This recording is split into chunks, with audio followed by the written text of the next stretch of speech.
Hoy es un día en el que conmemoramos, hoy es el Día Internacional del Síndrome de Asperger. El niño o niña con Asperger en la escuela es el tema que nos va hoy día a ocupar. Y para esto tenemos a una especialista en cabina, ella es Miriam Velarde Inchaustegui, médico neurólogo, especialista en temas de neurodesarrollo. Doctora, bienvenida a Siempre en Casa.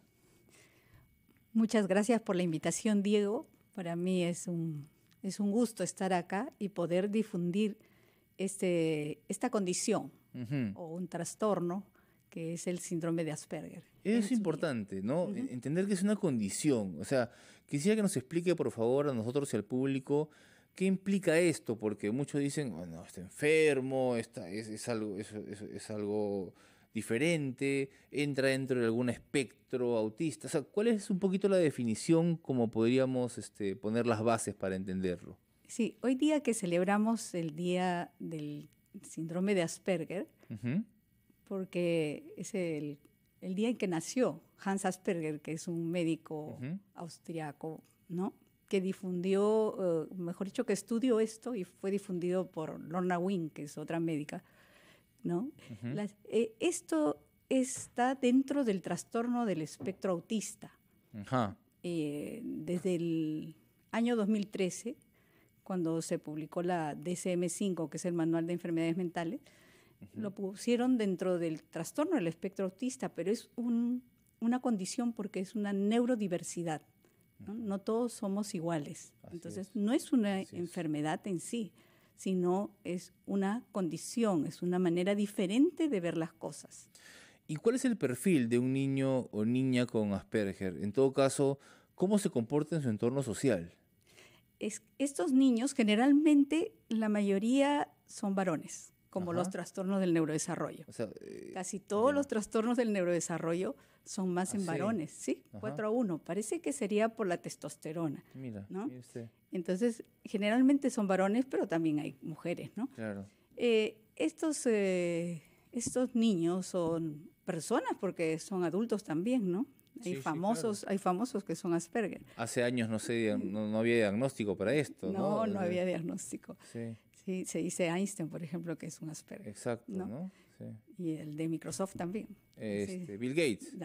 Se piensa, pero no está confirmado. Sí. Entonces, ellos, por ejemplo, generalmente tienen una capacidad intelectual normal o superior, pero tienen trastornos de la comunicación social.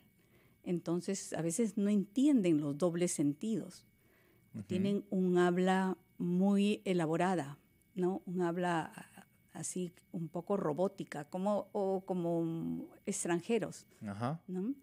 Y ellos también tienen actividades repetitivas, a veces unas estereotipias, algo para liberar tensiones, ¿no? O sea, de repente... ¿Como rutinas, algo así? También las rutinas, ¿sí? Porque a ellos no les gusta salir de donde están encasillados.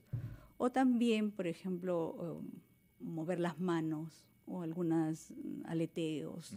Cosas ya más físicas. Que también pueden tener. Entonces, y es una situación importante porque como ellos en sí quieren tener amigos, pero no saben cómo mantenerlos, porque ellos aburren con sus temas, tienen temas específicos. De repente, por ejemplo, como son tan inteligentes, capacidad intelectual normal o superior, a veces ellos se fijan en algún tema. Por ejemplo, se centran en uno solo, digamos. Exacto. Y les gusta ese. Y aburren al resto, porque hablan de los dinosaurios y hablan demasiado, ¿no? O hablan hablar de fútbol está bien, pero ya demasiado también, ¿no? Ahora, hablando de estos temas y de cómo se relacionan los niños con Asperger con otros niños más y también con su entorno en la escuela, por ejemplo, vamos a profundizar en eso, ¿le parece? Después de escuchar a los anunciantes unos minutos. Claro. Y abrimos líneas también para que nuestro público pueda contar algún testimonio o pueda hacer alguna pregunta. Si es que tiene alguna duda, puede llamarnos al 212-4100, 212-7165 y gratis desde regiones al 0813-14-0. Estamos conversando con Miriam Velarde Inchaustegui, médico neurólogo, especialista en temas de neurodesarrollo. Hoy es el Día Internacional del Síndrome de Asperger y vamos a resolver todas tus consultas. Ya regresamos con más en Siempre en Casa. Ya estamos de regreso en Siempre en Casa. Mi nombre es Diego Pajares Herrada. Muchísimas gracias por estar escuchando RPP, La Voz del Perú, donde sea que te encuentres, en tu casa, en tu camita, en tu sillón, en el auto, rumbo a la playa o de regreso a la playa, donde quiera que te encuentres, en cualquier parte del Perú, estás escuchando y estás bien acompañado con RPP. Estamos conversando con la doctora Miriam Velarde Inchaustegui, médico neurólogo, especialista en temas de neurodesarrollo, porque hoy, 18 de febrero, es el Día Internacional del Síndrome de Asperger, ¿no? Y estamos hablando acerca de cómo el niño o la niña que tiene esta condición se relaciona con su entorno. Recuerda que nos puedes llamar para hacer alguna consulta con el especialista al 212-4100, 212-7165 y gratis desde regiones al 0813-140.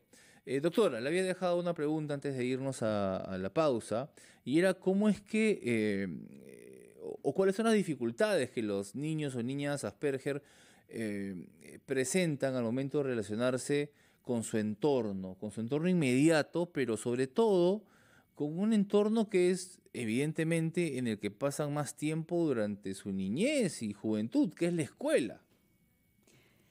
La situación es como ellos a veces son muy directos, entonces,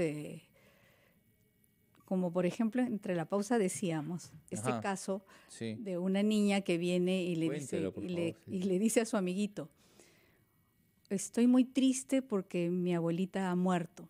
A su amiguito Asperger. Sí, a su amiguito Asperger, ¿no? Le dice, estoy muy triste porque mi abuelita ha muerto. Y el niño Asperger le dice, qué pena, pero si ella era vieja, tenía que morirse.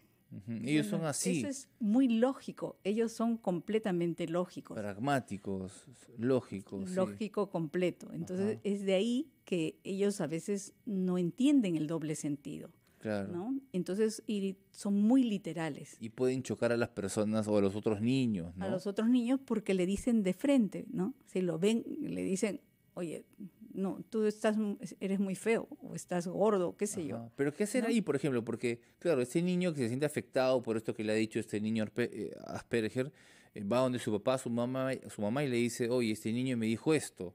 Ahí hay un tema de los padres también de educarse y educar a sus hijos. Exacto. Es que es importante que si uno sabe que nuestro niño es Asperger, también tiene que comunicarle al colegio. Obviamente, para que el docente o la docente estén preparados ante estas situaciones. Exactamente. Y preparen al grupo, ¿no? Al grupo del salón, a los niños y las niñas y los padres de familia, que tienen que saber que van a tener un compañerito con esta condición para que sepan cómo tratarlo. Y explicarle a sus hijos cómo tratar con ellos.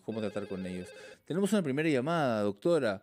Nos llama Erika desde Arequipa. Un saludo hasta Arequipa. Erika, muy buenos días. ¿Cuál es tu consulta, por favor, para la doctora? Gracias por la consulta. Sí, doctora, una consulta. Mi hijo ya tiene 27 años y la verdad que esto, no tengo definido realmente, no sé a ciencia cierta si él es Asperger o no. Lo dijo una psicóloga que lo vio en el salud, en el seguro, pero lo vio muy poco, o sea, porque las citas son muy rápidas, muy cortas, y él perdió a su papá a los 13 años, falleció mi esposo. Entonces, hemos llevado una depresión muy fuerte, nunca no pudimos tratarla, porque tuve que, mi vida fue agitada, porque también él enfermó, le dio una peritonitis, casi se me va 2 veces operado, le dio un colapso pulmonar, al otro año de eso también operado, y la verdad que fue la vida como muy rápida, mejor dicho, para mí, porque tuve que afrontar. Tenemos, y él también, cuadros de depresión.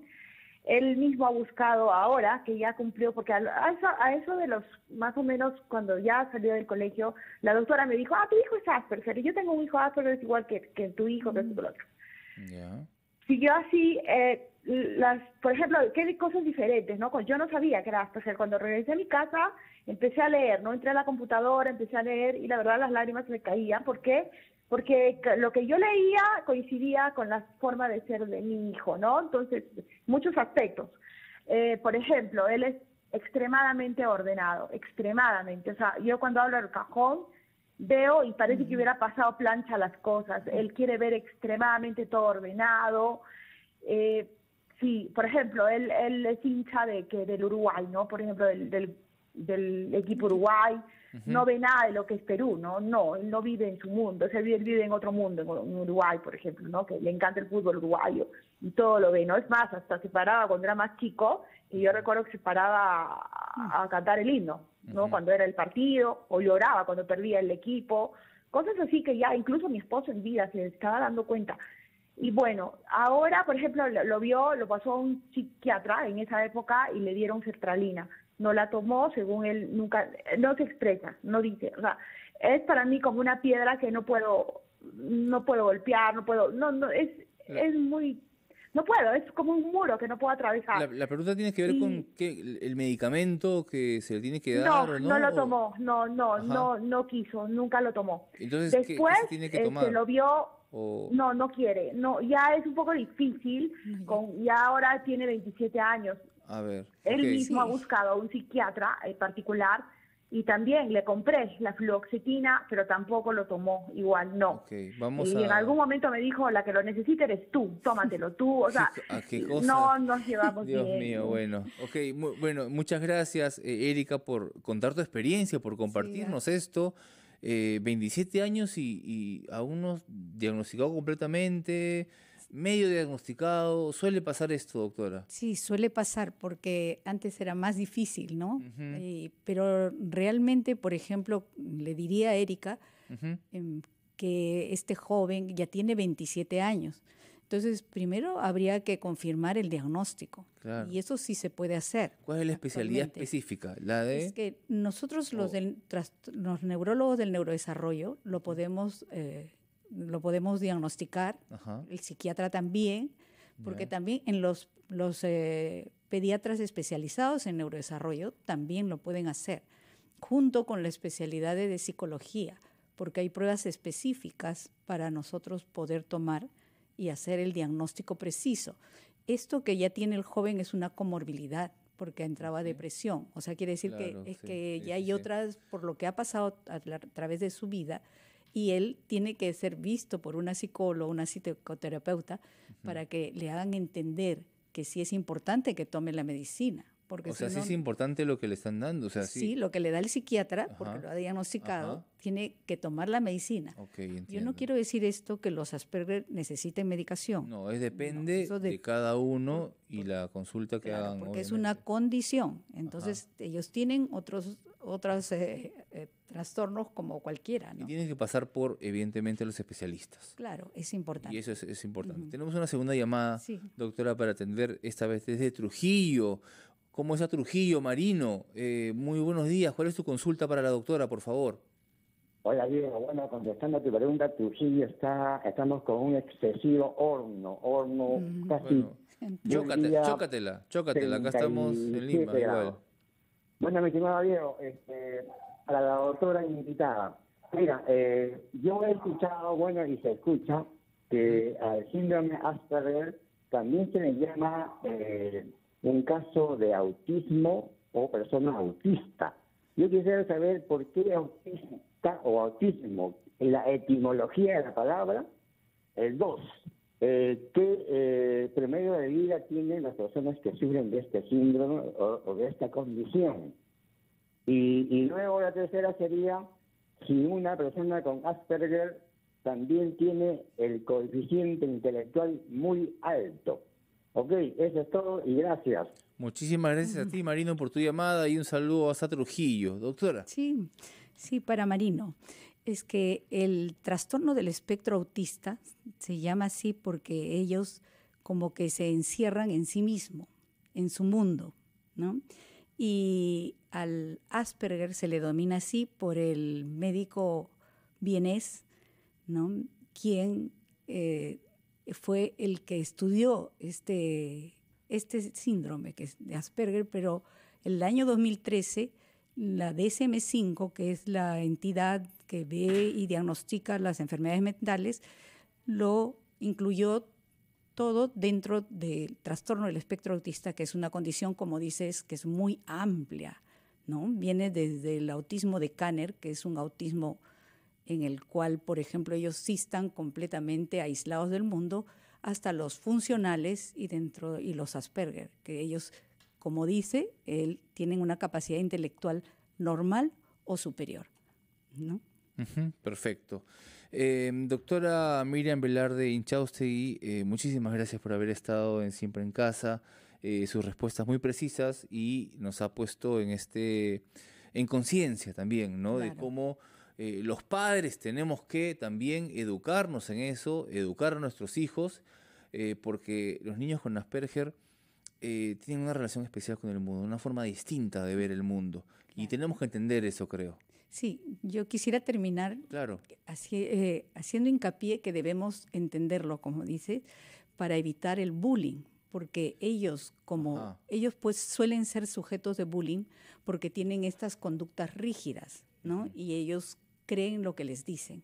Entonces es importante que los padres y los maestros se capaciten y se eduquen. Exactamente. Ese sería el punto. Estamos totalmente de acuerdo. Muchísimas gracias, doctora Velarde, médico neurólogo, especialista en temas de neurodesarrollo, además directora del Instituto Médico de Lenguaje y Aprendizaje y profesora principal de la Universidad Mayor de San Marcos. Muchísimas gracias por haber estado aquí. 11:31. Vamos a escuchar el resumen de la media hora y regresamos con más en Siempre en Casa. Estás escuchando RPP, la voz de todo el Perú.